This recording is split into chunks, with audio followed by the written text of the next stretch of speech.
हाँ जी, very good evening, very good evening, very good evening भाई। की हाल चाल? चलो बहुत बढ़िया, बढ़िया ही होना चाहिए। तो फाइनली एक सेशन हमारा रैंकर्स वे की सीरीज में, एक और सेशन आपके सामने आज फिर यहाँ पे आने वाला है। और आज हमारे साथ हैं खुशी, जिनका all India rank 7 CS executive में था जून 2024 के एग्जाम में।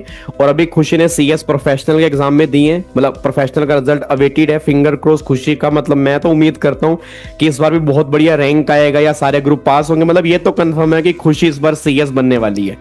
तो आज हमारे सामने खुशी यहाँ पर बैठी है। तो खुशी से अब हम कई सारे क्वेश्चंस यहाँ पे डिस्कस करेंगे। और काफी सारे बच्चों ने क्वेश्चन कहे थे कि सर ये वाले क्वेश्चन जरूर डिस्कस करना। उनमें से आज हम दो क्वेश्चन खुशी से डिस्कस करेंगे। बट क्वेश्चन डिस्कस करने से पहले खुशी के पास चलते हैं और खुशी कुछ अपने बारे में आप बताना चाहते हैं, please. Hello sir.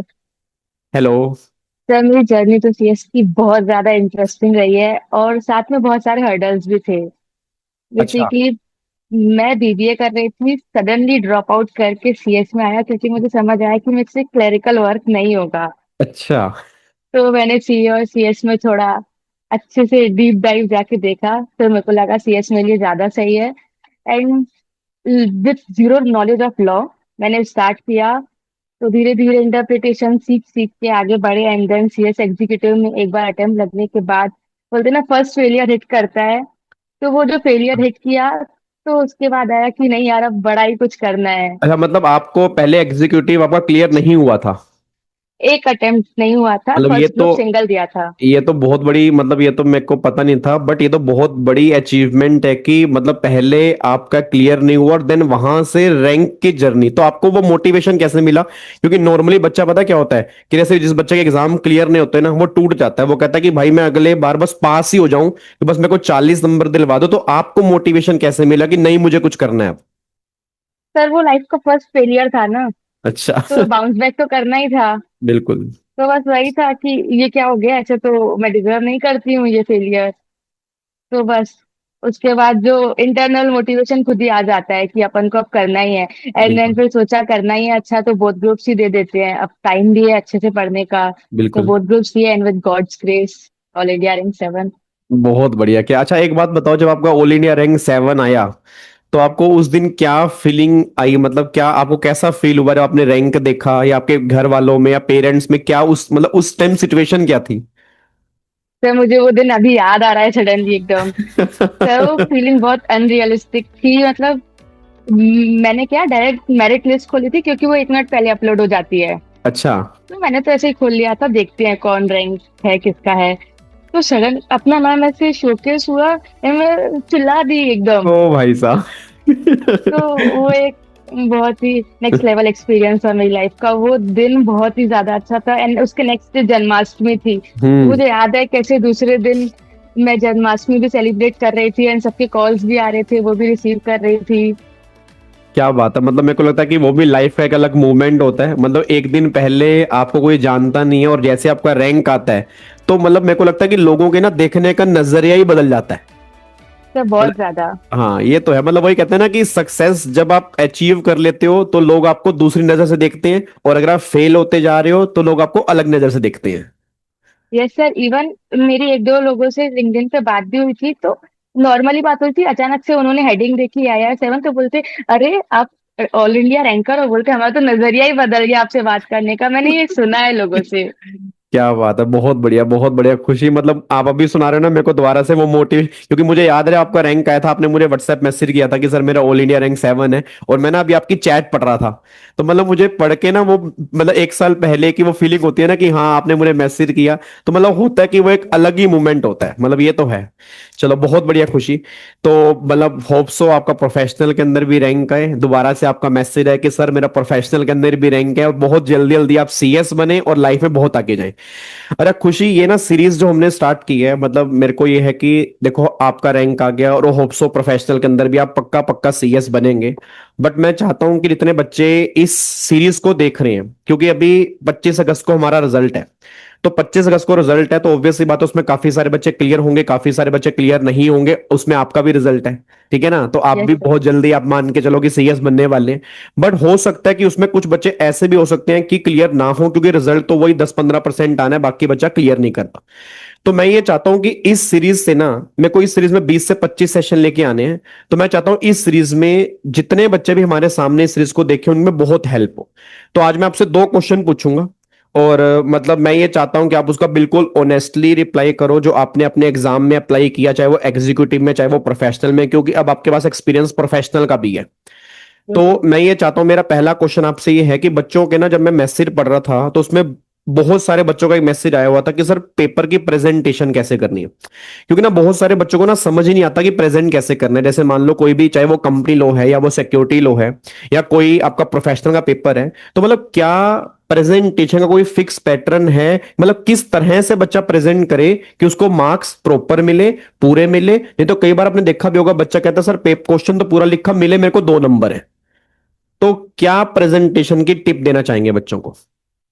Sir first of all कोई भी थंब रूल नहीं है प्रेजेंटेशन का, बहुत सारे लोग अपने अकॉर्डिंग प्रेजेंट करते हैं आंसर। सबसे पहले तो ना सर क्वेश्चन समझना है कि किस टाइप का क्वेश्चन है। प्रोविजन बेस्ड क्वेश्चन का अप्रोच अलग रहता है, कमेंट बेस्ड का अलग है, या डायरेक्ट क्वेश्चन आ गया। सर प्रोविजन बेस में तो वही है कि पहले आइडेंटिफाई करना है कि प्रोविजन कौन सी है, फिर उसको लिखो। फैक्ट ऑफ द केस में सर बहुत लोग क्या करते हैं, पूरा क्वेश्चन लिख देते हैं। हाँ। तो हमें वो नहीं करना है, जो प्रोविजन से मैच हो रहा है फैक्ट्स, हमको उसको राइट डाउन करके उसके बेसिस पे हमें कंक्लूजन लिखना है। And okay. कमेंट के बेसिस पे या डायरेक्ट क्वेश्चन है, तो सर मेरी अप्रोच हमेशा से ये रहती है कि पहले जो भी क्वेश्चन है उसका कॉन्टेक्स्ट सेट करो इंट्रोडक्शन से, एंड देन पॉइंटर्स में उसके आंसर लिखो, मतलब शॉर्ट पॉइंट्स। और अगर 5 to 6 मार्क्स का क्वेश्चन है तो पहले हेडिंग दूं फिर सब हेडिंग दूं, ऐसे करके पूरा लिखूं। क्योंकि एग्जामिनर को भी सर हमें पता है इतनी सारी कॉपीज चेक करनी है, तो आप बिल्कुल। जितना अच्छे से उनको दोगे वो उतना अच्छा आपको मार्क्स देंगे। लाइक ये मैंने अपने एग्जीक्यूटिव के पेपर्स जब एनालाइज किए थे तब मैंने ये चीज देखी थी। जब मैंने डायरेक्ट लिख के आई हूँ ना बिना कुछ हेडिंग सब हेडिंग के, वहां पे मेरे को अच्छे मार्क्स नहीं दिए हैं। एंड यही एंड क्लैरिटी से लिखना है, टर्म्स जितने भी की पॉइंट्स है उन सबको जितना हाईलाइट कर सको, मेन टर्म्स उतना, ऐसे पूरा पेपर हाईलाइट नहीं करना है। मैं बिल्कुल। बहुत सारे बच्चों की कॉपी चेक की थी, ऐसे वो अच्छा। भेजते थे कि दीदी एक बार बता दो आंसर सही है कि नहीं। तो मैंने देखा था सर वो पूरा पेपर ऐसे हाईलाइट कर देते थे बहुत हाँ। सारे स्टूडेंट्स। तो वो नहीं करना है, आप की टर्म्स हाईलाइट करो, डायरेक्ट से पढ़ो। क्योंकि sir securities law and company law जब तक डायरेक्ट से नहीं पढ़ेंगे ना, वो आंसर आप लिख ही नहीं सकते। ऐसा बिल्कुल सही। मैंने प्रोफेशनल में रियलाइज किया। मैंने खुद एग्जीक्यूटिव में बहुत ज्यादा नहीं पढ़ा था डायरेक्ट से, तब मैंने मॉड्यूल से पढ़ा था। पर वो बोलते एक्सपीरियंस से सीखा है, तो अगर एग्जीक्यूटिव में आप डायरेक्ट से पढ़ रहे हो तो उससे अच्छा तो कुछ है ही नहीं। नहीं, ये आपने बहुत सही बात बोली, और एक एक बात आपने बहुत बढ़िया बोली कि जब आप पेपर को लिख रहे हैं तो छोटे छोटे पैराग्राफ बनाएं, और ये सोच के आप पेपर प्रेजेंट करें कि सामने वाले के पास बहुत सारी कॉपी है, उसके पास सिर्फ आपका ही पेपर चेक करने के लिए नहीं है। मैं नॉर्मली खुशी क्लास के अंदर भी कहता हूं कि एक एग्जामिनर को ना पेपर चेक करने के लिए 4 से 5 मिनट मिलते हैं। अब 4 से 5 मिनट में ऐसा नहीं है कि वो आपका आधा घंटा पेपर लेके बैठा है और वो फाइंड आउट करेगा कि नहीं बच्चे का करियर है, आधा घंटा पेपर को दे देता हूं। ऐसा नहीं है, उसको पेपर चेक करने के पैसे मिल रहे हैं पहली बात तो, और उसके पास इतना टाइम नहीं है, उसको टारगेट मिलता है कि इतने टाइम में आपको इतने पेपर चेक करने हैं, बट क्वालिटी से चेक करने हैं। अब क्वालिटी का मतलब क्या, आपका लिखा समझ नहीं आ रहा, आपने जैसे खुशी ने भी बोला कि सारी लाइनें अंडरलाइन की हुई हैं, अब उसको समझ नहीं आ रहा है इसमें सारी लाइनें तो अंडरलाइन है, तो कौन सा मेन पॉइंट है कौन सा मेन पॉइंट नहीं है। तो आप खुशी की बात को बहुत ध्यान से सुनना, उसमें बहुत बढ़िया बातें बोली हैं, और इसी तरह से आपको प्रेजेंट करके आना है कि छोटे छोटे पॉइंट्स बनाने हैं, मेन पॉइंट्स को आपने अंडरलाइन करना है, और हेडिंग सब हेडिंग इस वे में क्वेश्चन करना है। ये नहीं है कि पूरा का पूरा आंसर आपने एक पैराग्राफ फॉर्म में लिख दिया, तो आई थिंक उससे आपको बढ़िया नंबर नहीं मिलेंगे। खुशी, एक मेरा क्वेश्चन और भी है, ये तो प्रेजेंटेशन के रिगार्ड। अच्छा, एक मैं इसी में एक पॉइंट और जोड़ देता हूं कि सेक्शंस लिखने क्या जरूरी होते हैं? मतलब कई बच्चों को ये आता है सर सेक्शन लिखने की जरूरत है या नहीं है, या अगर सेक्शन नहीं भी लिखे तो चल जाएगा? सर अगर सेक्शन एकदम कंफर्म याद है तो जरूर लिखना चाहिए, उससे एडॉन्स तो होता है। ये पर तो ऐसा है। नहीं है कि आप नहीं लिखोगे तो मार्क्स कटेंगे, पर हाँ गलत लिखेंगे ना सर तो 5 मार्क्स का क्वेश्चन फुल कट हो जाता है, फिर ये उसमें कुछ भी मार्क्स नहीं देते। पता चले आप बोनस शेयर्स के लिए एक सेक्शन लिख रहे हो और फिर प्रोविजन दूसरे के लिख के आ रहे हो, तो ये नहीं चलेगा ना।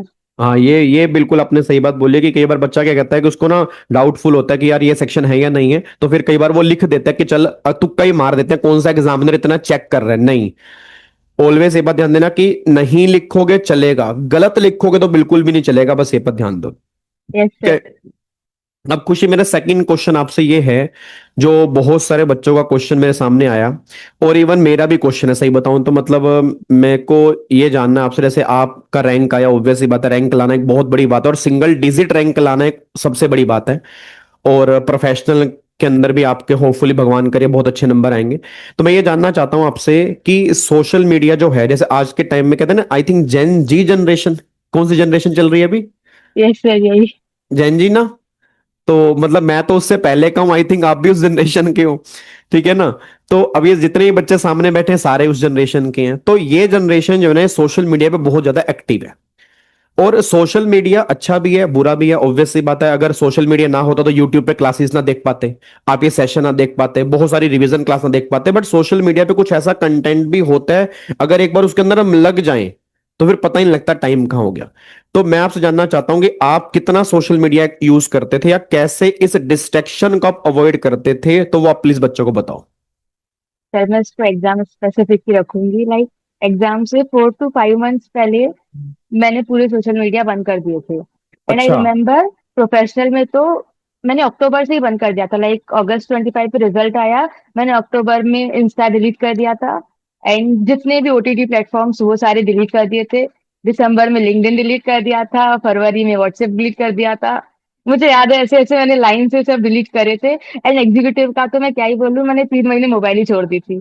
बस तो मैं फोन यूज करती थी ऐसे कोई भी एजुकेशनल कंटेंट देखने के लिए या थोड़ा स्पिरिचुअल वीडियोस देखने के लिए, वरना फिर फोन लेती ही नहीं थी हाथ में। सुन लो नालायको, मैं इधर देख के हंस रहे हो, इधर देख के हंस रहे हो।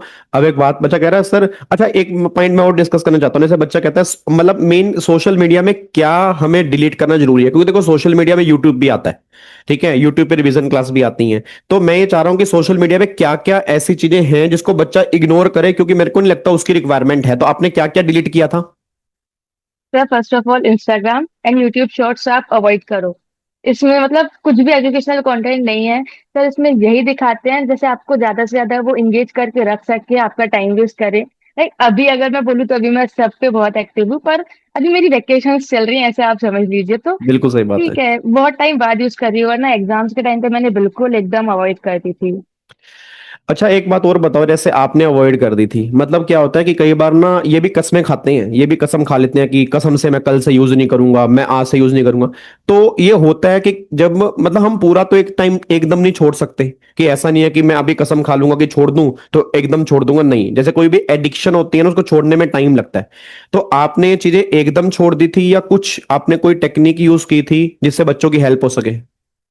सर यूट्यूब पे एक्सटेंशन आते हैं बहुत सारे, जिससे ना जो आपकी फीड होती है वो ब्लैंक हो जाती है, बस जो अच्छा। आप सर्च करोगे वो मिलेगा।